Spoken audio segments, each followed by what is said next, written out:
What are early signs of a toxic relationship? When you don't feel like you can actually speak about your problems since they will take it personally or won't bother listening. When every argument is your fault and you have to be the one to apologize every time. When they do something that makes you uncomfortable and they get mad at you for expressing your discomfort. Feeling tense whenever you're around them. Nothing is ever their fault and always yours. All taking and no giving. Subtly insulting you for their own pleasure. Money problems and or addiction. An inability to take responsibility for their own actions. Especially if you find yourself apologizing to them for being bothered by something they did. When they seem to argue with you a lot. And make petty things into a huge dispute. It's stuff like this that makes you realize how much of a toxic relationship you're in. When they constantly call all their exes crazy. Trying to control you. Giving you silent treatment. Trying to alienate you from your friends. Making you choose between them and your family, career, passion. Trying to police your social media. Pressuring you into SZOL activities. I'm in my early 30s, but from my experience, when you don't let your partner have their own independent life outside of the relationship, it's a red flag. When you realize that you are spending all your time dealing with their issues and never yours, the relationship doesn't feel good. Lover bombing. Lover bombing is a classic emotional abuse tactic, and the abuser often goes hard into it early in the relationship to get you hooked. Let's say you've been seeing someone for 3 weeks and they surprise you with tickets to an exotic vacation or an expensive gift. They'll also usually profess their affection for you, often and kind of exaggerated. Lots of "no one else has ever made me feel like this" kind of stuff. That way you get attached quickly and form positive perceptions of this person. So that when the abuse starts, you A, don't leave because you know they're good underneath it, and B, they can weaponize it against you as a guilt trip. That's not to say every fast-paced relationship is emotionally abusive. Mind you, every relationship works at its own speed and some are faster than others. But it's a reason to be cautious. Especially if it's an early relationship for you. Abusers tend to favor inexperienced targets. Don't be afraid to say you're not ready for something. Or that it's happening too fast for you to keep up with. In healthy relationships, the other person will understand. When they're emotional when you do leisurely things that don't involve them. Sir, this is a relationship. I need some space, damn it. When you have to psyche yourself up to before you see them. When you have to map out regular conversations beforehand in your head to prevent an explosion. When they start isolating you from your friends and wanting to know what you've been doing. Or where you've been. All the time. Or making you feel bad for not being with them. When you have to constantly and carefully police your words and actions to avoid setting them off. Whether it's an anger thing or a drama thing. Whether it's over jealousy, suspicion or neediness, or them being critical or whatever. If you have to constantly walk on eggshells because it will make your life stupidly difficult if you accidentally say or do something wrong that triggers them to respond irrationally. You know you have a problem. I think this is a good thing to pay attention to because it's non-specific to the type of problem. It applies equally to physical, emotional, and psychological abuse, and to those who are just energy sucking due to their own personal issues which may not be abusive at all.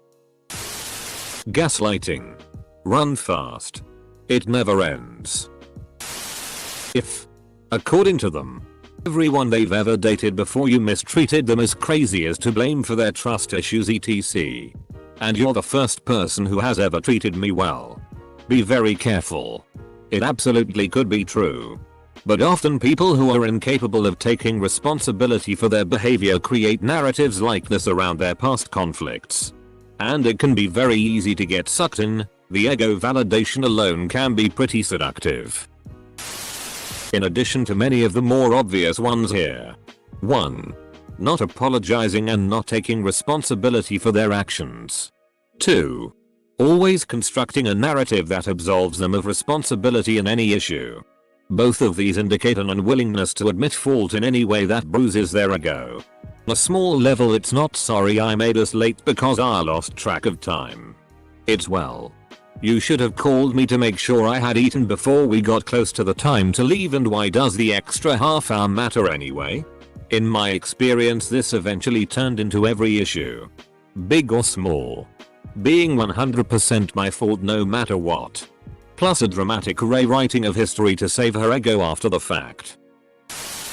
The biggest ones I can think of are moving too quickly, pressuring you into a relationship, living together, children etc too fast and not taking no for an answer, disparaging remarks and general disrespect for your family, friends and often other random people like waiters. That's an early sign of alienation and also narcissism. Emotional manipulation. Do you try to start a conversation about your feelings, only to come out realizing they made the whole thing about them? Do they make you feel bad if you ever try to criticize them or express your own needs? It might be them manipulating you. Being blamed for everything. You are having a conversation and all of a sudden they take offense at some misperceived slight. Then they blow it up out of nowhere. Then go on and on and on until you are in a fight and now you are defending yourself for some non-existent bullshit. Running hot and cold. 1 minute being all lovey-dovey, then being cold and distant. Massive red flag. Asking questions about previous relationships in seemingly good faith, then throwing that information back in your face later on. Constantly questioning you about your whereabouts, and implying that you've been up to no good when you've been hanging out with friends or even family. Not really complimenting you unless it's masked in a criticism or insult. Sabotaging your relationships by starting fights or calling your friends a bad influence. Basically, when you have a partner who you can't trust to have your back or best interests in hard times, then it's time for you to move on. Period. Don't wait for them to change. They won't. To quote myself and I'm sure many others, when it's good it's the best ever, when it's bad I want to die. A lot of people have that sentiment in bad relationships. What they don't realize is that the good was never as good as they thought it was. Just seemed that way because the bad was so bad. Also, toxic partners often bank on you clinging on to the good days so you don't leave them when they put you through hell. Unhealthy power dynamics forming. When you omit telling your friends and family things because you think it will damage their opinion of your partner. If you're ashamed, there's probably a good reason. And it's easier to lie to yourself when you're keeping information from the people who know you best. I have seen this so many times. And I've never cut off a friend. I always let them know that I'll always be here for them. I have helped 3 women this way, including my BFF and lil sis. Ultimatums don't help. Always keep your hand extended and your phone line open. Controlling behavior. It can start out as seeming like they are only looking out for your being by always having to be with you or asking who is on the phone hanging right next to you when you use it. Showing signs of being hurt that you are talking to, let's say your best friend, and not talking to or hanging out with them and then getting mad at you for it. Here's an often overlooked red flag. Pay attention to how they react when you have positive news about your own life. Like a promotion or an award. Something that is just about you. Do they want to celebrate with you? Or do they seem to almost resent it and sulk?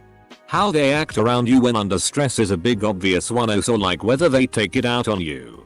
But how they act during supposedly good times can also be revealing, as they still have to make it about them, and get annoyed or angry if they feel expected to think of you instead.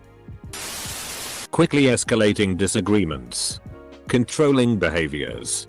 Underhanded comments implying cheating etc and increasing lack of space.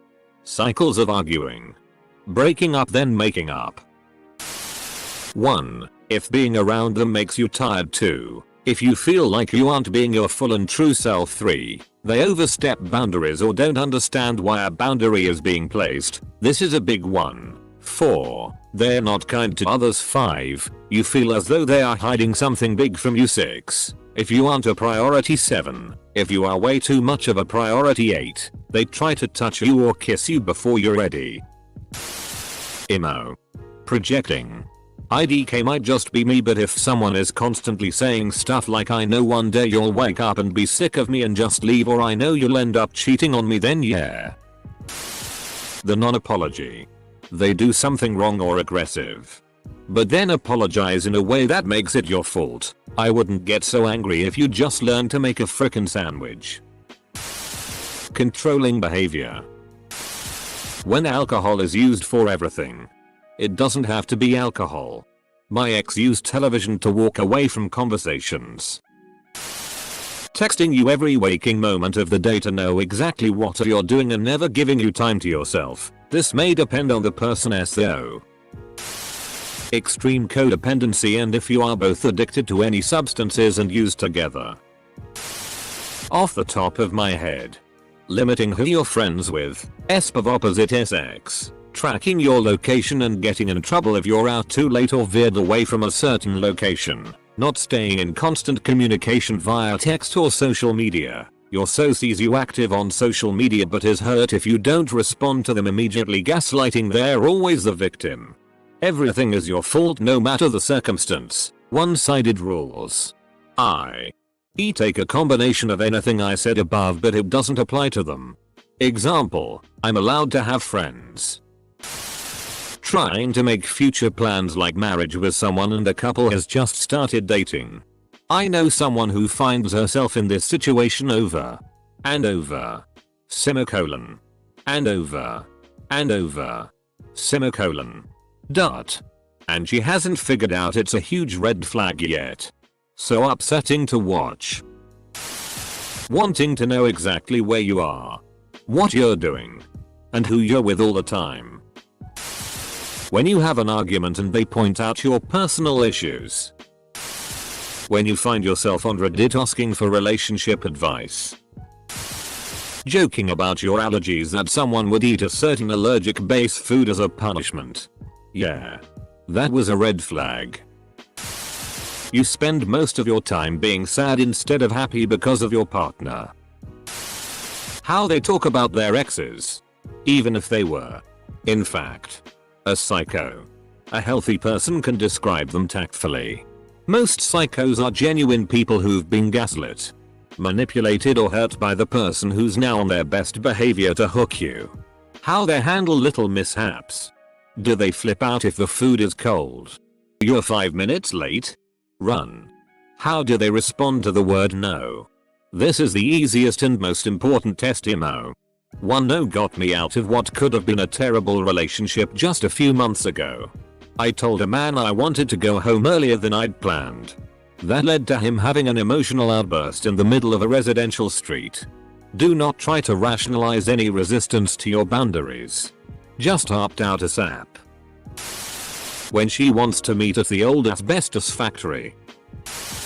Emotional manipulation. Also when a person shares too much too fast. Trauma bonding is a thing. They share personal stuff to gain trust. Jealousy and controlling behavior. There's tons of sign but can be difficult to spot because you're smitten. If you find yourself allowing things you'd never allow or feel yourself withdrawing, something is definitely up. Just keep in mind that abuse isn't always physical. Edit. I've misused the term trauma bonding, something I've still experienced, as some have pointed out, so wanted to acknowledge that. Early self-disclosure is more on track with oversharing too soon. But a tactic used to get you comfortable so you share, thus becoming vulnerable. Again, just wanted to state there are many signs and many tactics. Learning what adult relationships should look like. Having a healthy relationship with sex and knowing yourself helps a lot. I'm still learning myself. Blowing up over the smallest things. I think it's really easy to confuse toxicity with passion. People will have f'd up habits like we spend all our time together. We fall asleep on FaceTime together, and it's little things like these that people think are passionate displays of love when they're really just building dependency and hindering trust when you're apart. When you are dating in hopes of a commitment, but the other party informs you, after being intimate, they just want to be friends with benefits. Friends with benefits is not exactly toxic if it's a mutual agreement. However, I have had several attempted relationships fail after deceptions that the relationship was leaning toward exclusive. But that changed after sex. In short, don't allow yourself to be strung along and demoted to casual sex when you were hoping for a more traditional relationship. You might be tempted to be the SZOL fulfillment and hope they may change their mind. But this will only bring you a world of hurt in the end. You're worth exclusivity. They don't let you sleep. Whether it be for something good or bad. My narcissist ex would keep me up all night. Whether for sex or sweet talk. Which turned into fights and manipulation. Despite knowing I had to wake up early for work. Sleep deprivation makes a person especially malleable. That was one of the first red flags I didn't know to look for. Followed by many more. When your GF is green and she glows in the dark. That's not your girl, that's a glow stick. They're skateboarders usually. And really into mall ninja shit. Always eating pizza and yelling cowabunga. I cannot believe TMNT are toxic. Too much anxiety. Sex as a weapon. They are a lot older than you and knew you from when you were under 18. Words like me and I thrown around way too frequently, while words like we are a rarity. Or the opposite. They pretend they are madly in love when they are not. And they say I love you way too early when they barely know you. It's all to control. Or to see if you will do or say those things too. A hard truth is that no one is obligated to date anyone. If you start a relationship and their personal issues overpower any good, you don't have to date them at this exact moment. If someone isn't ready to love themselves,